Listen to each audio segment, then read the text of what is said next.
Bismillahirrahmanirrahim. Assalamualaikum warahmatullahi wabarakatuh. Alhamdulillahirabbil alamin wassalatu wassalamu ala asyrafil anbiya'i wal mursalin wa ala alihi wa sahbihi ajma'in. Alhamdulillah, syukur kehadrat Allah Subhanahu wa taala kerana pada tahun ini kita menyambut sekali lagi Maulidur Rasul, iaitu tentang sambutan hari kelahiran Rasulullah sallallahu alaihi wasallam.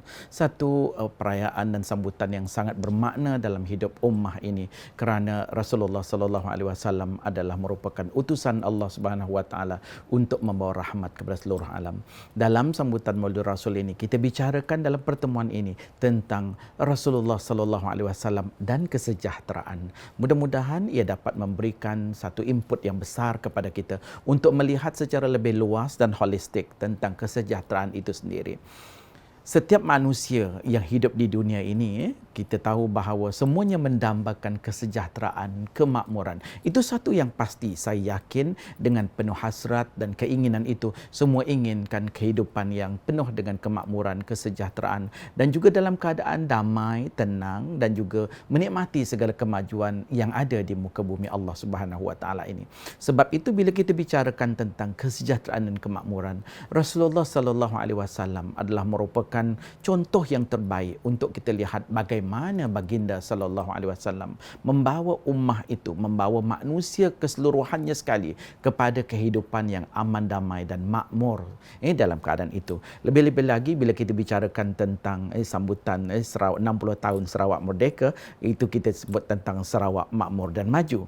Jadi bila kita bicarakan tentang kemakmuran, kemajuan, sudah pastilah kita perlukan kepada panduan bagaimana untuk membentuk sebuah negara, sebuah negeri yang maju dan aman makmur itu. Sebab itu saya katakan tadi Rasulullah sallallahu alaihi wasallam adalah contoh yang terbaik. Dan ini juga telah pun disebut oleh Allah Subhanahu wa taala dalam Al-Quranul Karim dalam surah Al-Ahzab ayat 21. A'udzubillahi minasyaitanir rajim. Laqad kana lakum fi Rasulillahi uswatun hasanah. Maksudnya sesungguhnya pada diri Rasulullah itu adalah uswatun hasanah, contoh yang terbaik dalam semua perkara. Jadi dalam konteks ini, bila kita lihat tentang kesejahteraan dan kemakmuran, maka di sinilah perlunya kita mencari dan meneroka apa yang telah disampaikan, yang ditinggalkan oleh Rasulullah sallallahu alaihi wasallam kepada kita dalam bentuk penghayatan dan amalan baginda yang telah membuktikan kehebatan bagaimana baginda diutuskan oleh Allah Subhanahu wa taala. Para penonton yang dihormati sekalian, bila kita sebut tentang kesejahteraan kemakmuran itu, Allah Subhanahu wa taala telah pun berfirman dalam Al-Quranul Karim tentang pengutusan Rasulullah sallallahu alaihi wasallam. Dalam surah Al-Anbiya ayat 107, Allah Subhanahu wa taala berfirman, A'udzubillahi minasyaitanir rajim. Wa ma arsalnaka illa rahmatan lil alamin. Maksudnya, tidak kami utuskan engkau wahai Muhammad melainkan untuk membawa rahmat ke seluruh alam. Ini yang perlu kita fahami. Bila Allah nyatakan tentang Rasulullah sallallahu alaihi wasallam bahawa rahmat kepada seluruh alam, pelbagai perspektif boleh kita lihat dari sudut bagaimana rahmat yang dibawakan oleh Rasulullah sallallahu alaihi wasallam. Kalau kita susuri sejarah bagaimana pengutusan baginda sallallahu alaihi wasallam dan dalam peristiwa yang berlaku antaranya ialah ketika hijrah baginda sallallahu alaihi wasallam, telah pun terbukti bagaimana baginda membawa rahmat kepada seluruh alam dengan keadaan masyarakat yang jahiliah, tak kenal erti tamadun kehidupan, dengan masyarakat yang bercakaran sama sendiri, tetapi baginda telah bawa semangat roh yang sangat baik menyatukan antara masyarakat ketika itu, sehingga kita lihat dalam suku Aus dan Khazraj, orang muhajirin yang berhijrah dengan Ansar yang merupakan penduduk tetap di Madinah, kita lihat mereka itu disatukan dan ada rasa persaudaraan dalam meneruskan kehidupan ketika itu. Ini kalau kita saksikan dalam konteks ini, inilah kesejahteraan yang dibawakan oleh baginda sallallahu alaihi wasallam. So dalam konteks ini, kalau kita boleh kaitkan dengan keadaan kita di Malaysia dan juga fokus saya kepada Sarawak, bila kita katakan tentang keadaan ini, Sarawak boleh dijadikan sebagai satu contoh bagaimana negeri ini pelbagai kaum dan sebagainya, mengecapi nikmat kemakmuran dan kemajuan dalam keadaan kebersamaan, sama-sama turut berperanan dalam memastikan kemakmuran dan kemajuan Sarawak itu sendiri. Kalau kita asyik bercakaran, kalau kita asyik mencari maknanya sesuatu kelemahan orang lain, kita lupa untuk melihat bagaimana kita nak membangunkan negeri ini. Maka sebab itu contoh yang telah dibawakan oleh Rasulullah sallallahu alaihi wasallam sangat indah sekali dalam membentuk masyarakat, rakyat, pelbagai kaum dan sebagainya. Ini kalau kita lihat dalam usaha yang telah dilakukan oleh baginda sallallahu alaihi wasallam, maka menjadi suatu yang penting untuk kita mencontohi segala sunnah dan sirah hidup baginda sallallahu alaihi wasallam.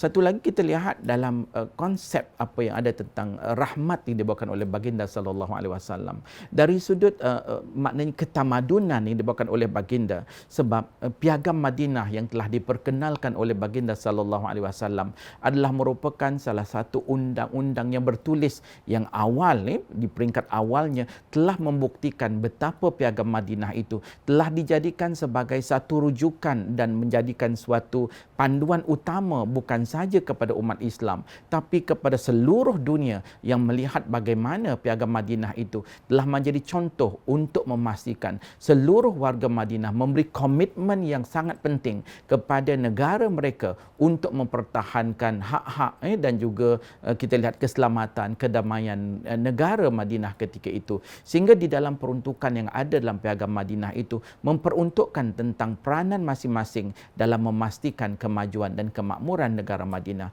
So dalam keadaan ini bagi kita perlu dengan ada undang-undang dan perlembagaan yang ada di negara dan negeri kita, maka hendaklah kita mematuhi dan mengikuti apa yang telah ditentukan itu untuk memastikan kita berada pada track yang sebaik dalam erti kata memajukan negara dan memakmurkan negara dan negeri ini mengikut seperti yang telah kita tentukan itu, insya-Allah. Jadi contoh-contoh ini adalah merupakan contoh yang real dalam kehidupan masyarakat kita. Jadi untuk kita memahami rahmat yang dibawakan oleh Rasulullah sallallahu alaihi wasallam ini, maknanya kalau saya boleh gambarkan begini, sukar untuk kita gambarkan dengan perkataan dan macam tidak ada ayat yang kita nak gambarkan kehebatan rahmat itu. Namun kita sebut beberapa perkara sahaja yang telah dibawakan oleh baginda sallallahu alaihi wasallam. Dalam konteks kalau saya melihat lebih mikro lagi, dalam konteks mikro kalau kita lihat bagaimana contoh yang diberikan oleh baginda sallallahu alaihi wasallam dalam kehidupan keluarga dan juga pribadi baginda sallallahu alaihi wasallam, subhanallah, kehebatan yang ada itu yang telah dibuktikan oleh baginda sallallahu alaihi wasallam, bagaimana baginda dalam kehidupan berkeluarganya dengan penuh keadilan memastikan setiap ahli keluarga itu disantuni dengan cara yang paling baik sekali dan dengan keadaan yang lebih ma'ruf. Ini sudah cukup untuk membuktikan keluarga, sistem keluarga yang terbaik untuk kita ikuti dalam kehidupan kita. Sebab dalam cabaran hari ini kita lihat keluarga memainkan peranan yang penting. Kerana dalam keluarga lah anak-anak itu dididik sebelum mereka mengenali masyarakat dan dunia ini sendiri, maka mereka akan kenal tentang apa kehidupan itu dalam keluarga masing-masing. Di situlah peri pentingnya peranan kita dalam keluarga untuk memastikan anak-anak generasi yang mendatang dapat dibentuk dengan keadaan yang pendidikan yang sewajarnya dan juga sesuai dengan nilai-nilai kehidupan manusia itu sendiri, sehingga kita dapat menghormati orang lain dalam kehidupan kita. Di sinilah tunjangnya dalam kehidupan manusia dari sudut kekeluargaan itu. Kita lihat lagi maknanya pribadi Rasulullah sallallahu alaihi wasallam, akhlaknya. Maknanya kalau kita lihat Allah Subhanahu wa taala sendiri menyatakan dalam Al-Quranul Karim, wa innaka la'ala khuluqin azim. Sesungguhnya pada diri engkau itu ya Rasulullah adalah merupakan akhlak yang terbaik sekali.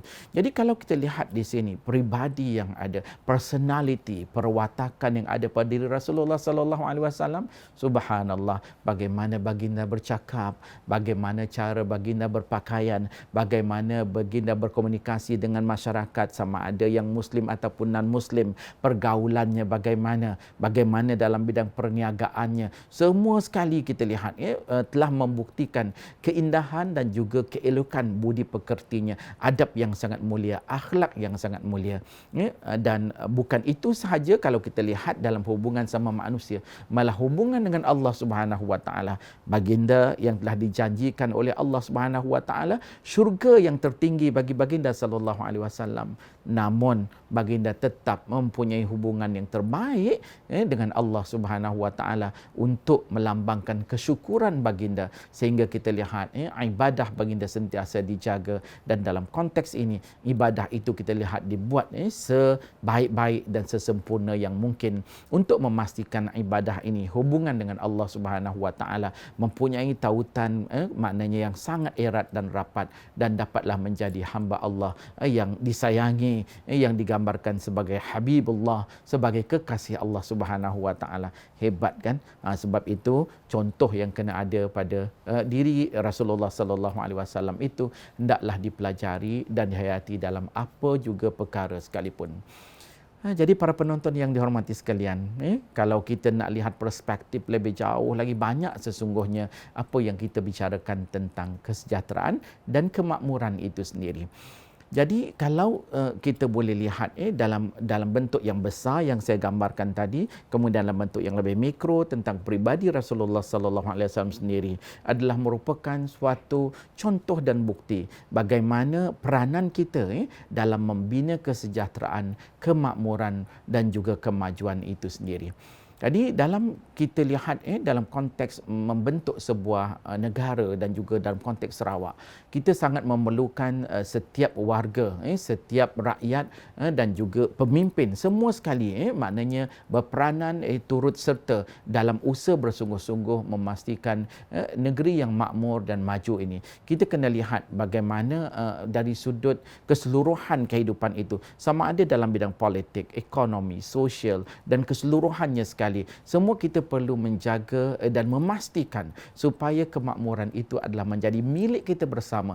Kita jangan membuat onar, kita jangan melakukan sesuatu yang boleh merobekkan, merosakkan kehidupan yang sangat aman makmur ini. Sebab itu saya tekankan peranan masing-masing dalam usaha memastikan kemakmuran dan kesejahteraan ini. Sebab itulah kita perlu dalam usaha ini untuk mendidik bersama-sama, dan insya-Allah dengan sambutan Maulid Rasul, kita dijemput, kita diajak untuk menghayati bagaimana penubusan baginda sallallahu alaihi wasallam. Mengambil semangat Maulidur Rasul itu, sama-sama kita berdoa kepada Allah Subhanahu wa taala semoga kita semua dan khususnya Sarawak akan terus maju makmur dan dalam keadaan aman damai insya-Allah. Amin ya rabbal alamin. Sekian, wabillahi taufik wal hidayah. Wassalamualaikum warahmatullahi wabarakatuh.